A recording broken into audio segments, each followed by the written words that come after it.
1971 में एक American airline के जहाज को टेक ऑफ किए अभी चंद मिनट ही गुजरे थे कि सबसे पीछे वाली सीट पे बैठे एक पैसेंजर ने एयर होस्टेस को अपने पास बुलाया और हंसते हुए एक चिट्ठी उसको थमा दी। उस चिट्ठी में सिर्फ चंद अल्फाज लिखे थे जिसने पूरे अमेरिका में हलचल मचा कर रख दी। वो पैसेंजर कौन था और FBI आज तक उसको जिंदा या मुर्दा क्यों नहीं ढूंढ पाई।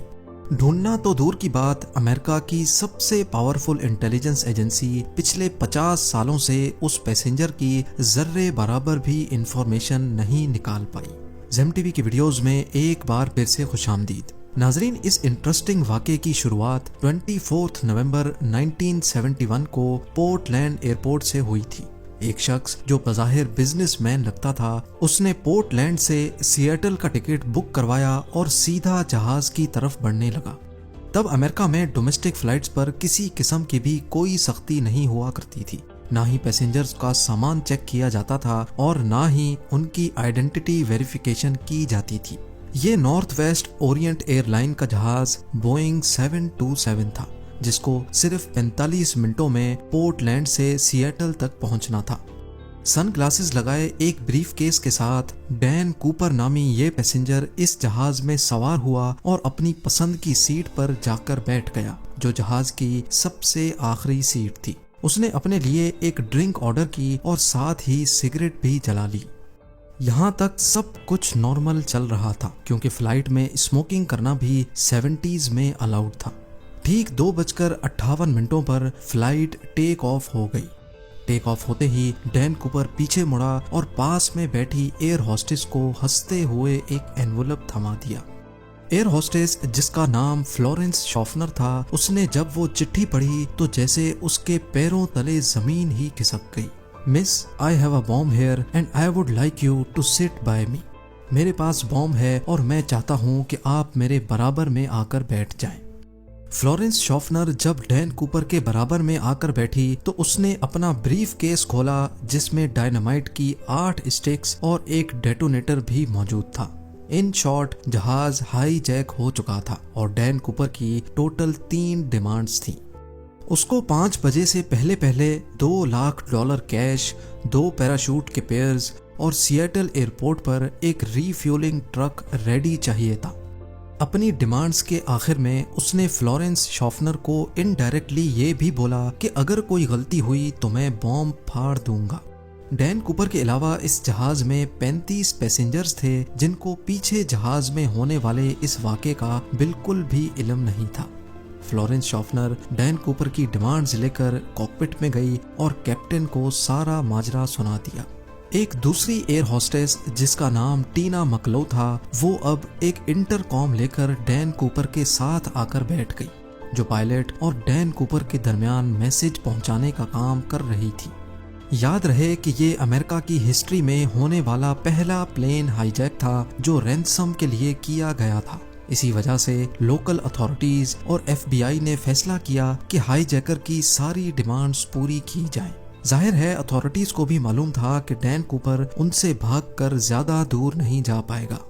फ्लाइट, जिसको सिर्फ 45 मिनटों में ही सिएटल में लैंड करना था, वो अब अगले 1.5 घंटे तक एयरपोर्ट के गिर्द गर्दिश करती रही और बकाया 35 पैसेंजर्स जो इस सारे वाक़े से बिल्कुल बेखबर थे, उनको बताया गया कि टेक्निकल डिफिकल्टी की वजह से प्लेन की लैंडिंग में दुश्वारी हो रही है। इस दौरान सिएटल नेशनल बैंक से $20 के 10,000 नोट इकट्ठे किए गए, जिनके सीरियल नंबर्स नोट कर लिए गए थे, और एक करीबी स्काई डाइविंग क्लब से 2 पैराशूट की जोड़ियां भी अरेंज की गई। 5:45 पे जहाज को लैंड कराया गया और वादे के मुताबिक डैन कूपर को पैसों से भरा एक बैग और 2 पैराशूट के पेयर्स फराहम किए गए। साथ ही साथ जहाज को रीफ्यूल भी कर दिया गया। अपनी मांगें पूरी करवाने के बाद डैन कूपर ने 35 पैसेंजर्स और 2 फ्लाइट क्रू को जहाज से उतरने की परमिशन दे दी, जबकि पायलट्स और 2 फ्लाइट क्रू को जहाज में रहने का ही कहा। इस वक्त रात हो चुकी थी और जहाज एक बार फिर से टेक ऑफ कर गया। डैन कूपर ने अपने साथ बैठी टीना मकलो के जरिए पायलट को कुछ खास इंस्ट्रक्शंस भेजी। वो चाहता था कि जहाज के लैंडिंग गियर्स और फ्लैप्स खुले रहें, एल्टीट्यूड 10,000 फीट हो, स्पीड 320 किलोमीटर पर आवर और जहाज को सीधा मेक्सिको सिटी लेकर जाया जाए। पायलट ने बाकी तमाम डिमांड्स तो पूरी कर दी, लेकिन जहाज को सीधा मेक्सिको सिटी लेकर जाना फ्यूल की वजह से पॉसिबल नहीं था। लिहाजा पायलट ने डैन कूपर को रीफ्यूलिंग के लिए 2 ऑप्शंस दिए, रीनो या फिर फिनिक्स। डैन कूपर रीनो पर राजी हो गया। दूसरी तरफ लोकल और फेडरल अथॉरिटीज भी अपना काम कर रही थी। 2 फाइटर जेट्स को जहाज के पीछे रवाना किया गया, लेकिन वो इतनी स्लो स्पीड मेंटेन नहीं कर पा रहे थे। इसी वजह से उन्होंने जहाज के गिर्द चक्कर लगाना शुरू कर दिया। रात के अंधेरे में जहाज रीनो की तरफ रवां दवां था। इतने में डैन कूपर ने पास बैठी टीना मकलो को कॉकपिट में जाने का कहा, जहां 2 पायलट्स और 1 फ्लाइट अटेंडेंट मौजूद थी। जब टीना कॉकपिट का दरवाजा बंद करने के लिए पलटी तो उसने आखिरी बार सिर्फ इतना देखा कि डैन कूपर अपनी कमर पर कुछ बांध रहा था। उसके बाद जहाज की सीढ़ियां खुली और डैन कूपर ने वहां से छलांग लगा ली। इसके बाद जो कुछ भी हुआ पिछले 50 सालों से, उसको आज तक डिस्कस किया जा रहा है। 3 घंटों के बाद जब जहाज रीनो में लैंड हुआ तो पूरे जहाज को अच्छी तरह चेक किया गया, लेकिन जहाज में ना ही कूपर था और ना ही कोई बॉम्ब मिल सका।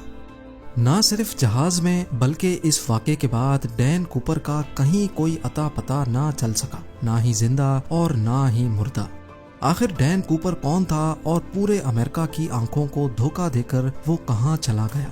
ये case federal bureau of investigation का वो केस है जिसको आज तक बंद नहीं किया गया। डैन कूपर को किसी ने प्लेन से जंप करते तो नहीं देखा था, लेकिन स्टेयर केस खुला रह जाने की वजह से यह बात क्लियर थी कि उसने सिएटल और रीनो के बीच में ही कहीं छलांग लगा ली थी। FBI ने जहाज पे सबूत तलाश करना शुरू कर दिए, लेकिन बदकिस्मती से उनको सिर्फ कूपर की टाई, 8 सिगरेट बट्स और 2 में से 1 पैराशूट मिला जो कूपर पीछे छोड़ गया था। हत्ता कि किसी के पास उसकी कोई फोटो तक नहीं थी। पैसेंजर्स और क्रू से इंटरव्यू लेने के बाद डैन कूपर के होलिये के हिसाब से उसका स्केच बनवाया गया। इससे पहले कि डैन कूपर को सिएटल और रीनो के बीच में तलाश किया जाता, FBI को ये जानना था कि उसने एग्जैक्टली कौन सी जगह पर प्लेन से जंप किया था। ये जानना ज्यादा मुश्किल नहीं था क्योंकि जहाज ऑटो पायलट पे था, यानी जिस पाथ पर जहाज फ्लाई कर रहा था वो ऑलरेडी रिकॉर्डेड था। जहाज की स्पीड और एल्टीट्यूड तो पहले से मालूम था ही, साथ साथ फ्लाइट रिकॉर्डर की मदद से मालूम पड़ा कि जहाज का स्टेयर केस 8:10 पे खुला था। इन तमाम इंफॉर्मेशन की बेसिस पे डैन कूपर की ड्रॉप लोकेशन का अंदाजा लगाकर एक सर्च एरिया डिफाइन किया गया। ये 45 स्क्वायर किलोमीटर का एरिया घने जंगलात और पहाड़ों से घिरा हुआ है। एरियल टीम और लैंड सर्च टीम ने इस पूरे एरिया का चप्पा चप्पा छान लिया, लेकिन ना कूपर का कोई नामो निशान मिला और ना ही कोई ब्रीफ केस मिला या फिर पैसे। हत्ता कि इस पूरे एरिया में इतनी शदीद सर्दी थी कि सबको यही लगा कि डैन कूपर मर गया होगा, लेकिन उसके बाद जो हुआ वो FBI के वहमो गुमान में भी नहीं था। अमेरिकन हिस्ट्री में पहली बार FBI ने इस केस के लिए पब्लिक से हेल्प लेना शुरू कर दी।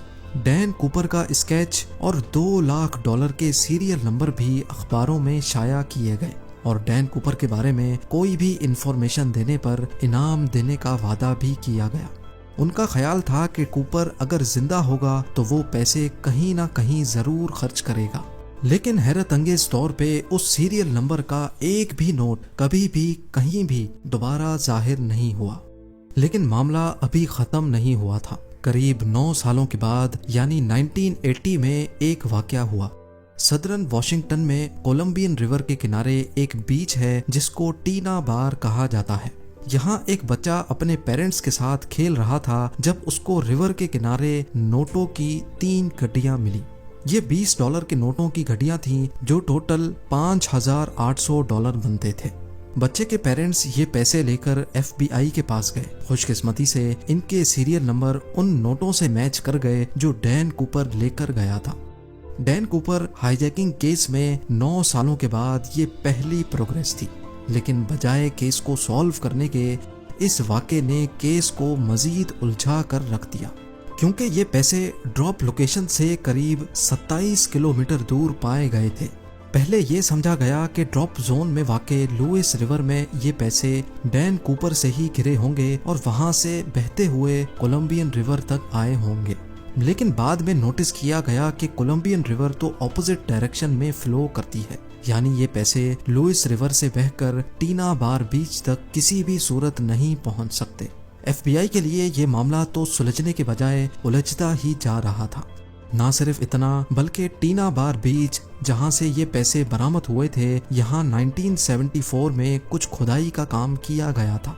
हाईजैकिंग के 3 सालों के बाद टीना बार बीच के किनारे एक्स्ट्रा रेत डाली गई थी और मिलने वाले पैसे इस रेत के अंदर पाए गए थे।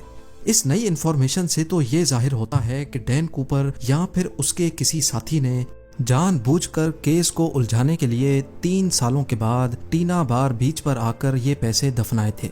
इस केस को लेकर FBI ने कूपर जैसे दिखने वाले लोगों से इन्वेस्टिगेशन की, लेकिन कोई खातिर खास सुराग ना मिल सका। कई थ्योरीज ये भी कहती हैं कि कूपर शायद कोई ट्रेंड मिलिट्री कमांडो था, क्योंकि जो पैराशूट वो अपने साथ लेकर गया था वो एक मिलिट्री पैराशूट था और उसको ऑपरेट करना उस पैराशूट से ज्यादा मुश्किल था जो वो प्लेन में ही छोड़कर गया था। 1980 में $5,800 कैश मिलने के अलावा बकाया 9,710 नोट दोबारा कभी नहीं मिल पाए।